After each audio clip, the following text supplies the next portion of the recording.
Latest updates ఎప్పటికప్పుడు పొందడానికి big TV WhatsApp channel follow అవ్వండి. లింక్ డిస్క్రిప్షన్ లో ఉంది. ఆంధ్రప్రదేశ్ ఉప ముఖ్యమంత్రి పవన్ కళ్యాణ్ ను బెదిరించే ధైర్యం ఎవరికుంది?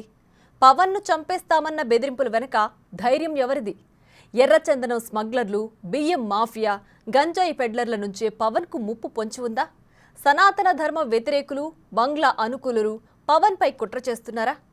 పవన్ జాగ్రత్తగా ఉండాల్సిన సమయం ఆసన్నమైందా? పవన్ చుట్టూ కోటరీతోనే ఆయనకు ముప్పు పొంచి ఉందా? ఏపీ ఉప ముఖ్యమంత్రి పవన్ కళ్యాణ్ తెలుగునాట అపారమైన జనాదరణ కలిగి ఉన్న పవర్ స్టార్. జాతీయ రాజకీయాల్లో పెను సంచలనం. అలాంటి పవన్ కళ్యాణ్ ని చంపేస్తామంటూ బెదిరింపు కాల్స్ రావడం పట్ల సర్వత్రా టెన్షన్ నెలకొంది. ఇంతకీ పవన్ విషయంలో ఈ బెదిరింపు కాల్స్ ఎందుకు వచ్చాయి? ఎవరు చేసి ఉంటారు అన్నది హాట్ డిస్కషన్ గా మారింది. పవన్ ని చంపేస్తామని ఒక ఆగంతకుడు ఏకంగా డిప్యూటీ సీఎం ఆఫీస్ కు మెసేజ్ పంపించినట్లుగా అధికారులు తెలిపారు.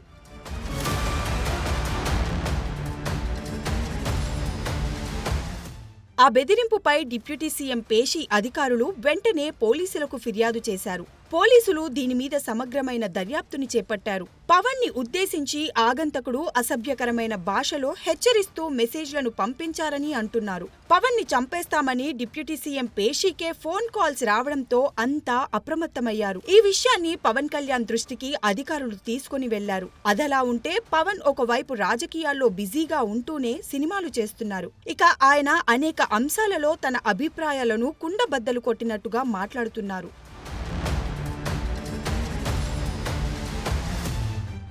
ఆయన దేశంలో ఏ రాజకీయ నాయకుడు చేయని విధంగా చాలా డేరింగ్ గా కీలక అంశాల గురించి ప్రస్తావిస్తున్నారు. బంగ్లాదేశ్లో హిందువుల మీద జరుగుతున్న దాడుల విషయమైనా, దేశంలో సనాతన ధర్మం ఉండాలన్న దానిపైన ఆయన పవన్ ఖచ్చితంగా మాట్లాడుతున్నారు. ఇక ఆయన దేశంలో అందరూ బాగుండాలని కోరుకుంటూ ఇస్తున్న సందేశాలు కూడా చర్చకు దారితీస్తున్నాయి. అవినీతి అక్రమాల విషయంలోనూ ఆయన ఉక్కుపాదంతో వ్యవహరిస్తున్నారు. ఇటీవలే పవన్ కాకినాడ షిప్ లో అక్రమంగా బియ్యం రవాణా అవుతోంది అన్న వార్తల నేపథ్యంలో తుఫానుతో ఒక పక్క సముద్రం అలజడిగా ఉన్నా బోటు వేసుకుని మరీ నడి సముద్రంలోకి వెళ్లి షిప్ ని పరిశీలించారు. సీజ్ ద షిప్ అని అక్కడే ఆయన ఆదేశాలిచ్చారు.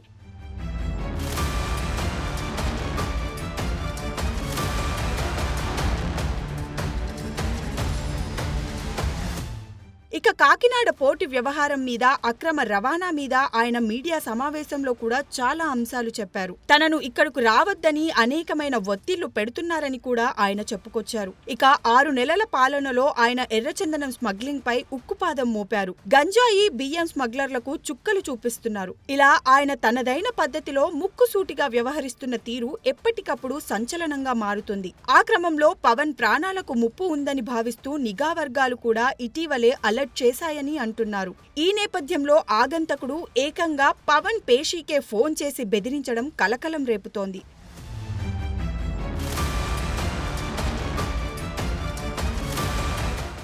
ఏపీలో టీడీపీ, బీజేపీ, జనసేన కూటమి కట్టడంలో పవన్ కళ్యాణ్ కీలక పాత్ర పోషించారు. కోట్లాది మంది సినీ అభిమానులు ఉన్న ఆయన ఎన్నికల్లో 100% స్ట్రైక్ రేట్ సాధించి పొలిటికల్ గా కూడా సూపర్ హిట్ కొట్టారు. ఏపీ డిప్యూటీ సీఎంగా ఎర్రచందనం స్మగ్లర్లు, బియ్యం మాఫియా, గంజాయి పెడ్లర్లపై యుద్ధం ప్రకటించారు. సనాతన ధర్మాన్ని స్మరిస్తూ యావత్ దేశాన్ని ఆకర్షిస్తున్నారు.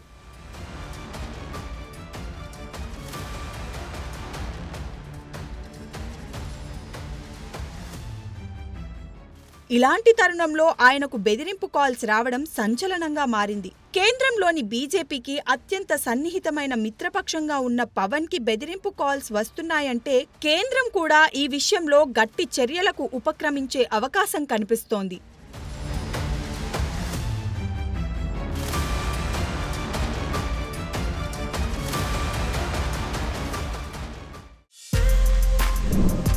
For more videos like this, subscribe Big TV channel.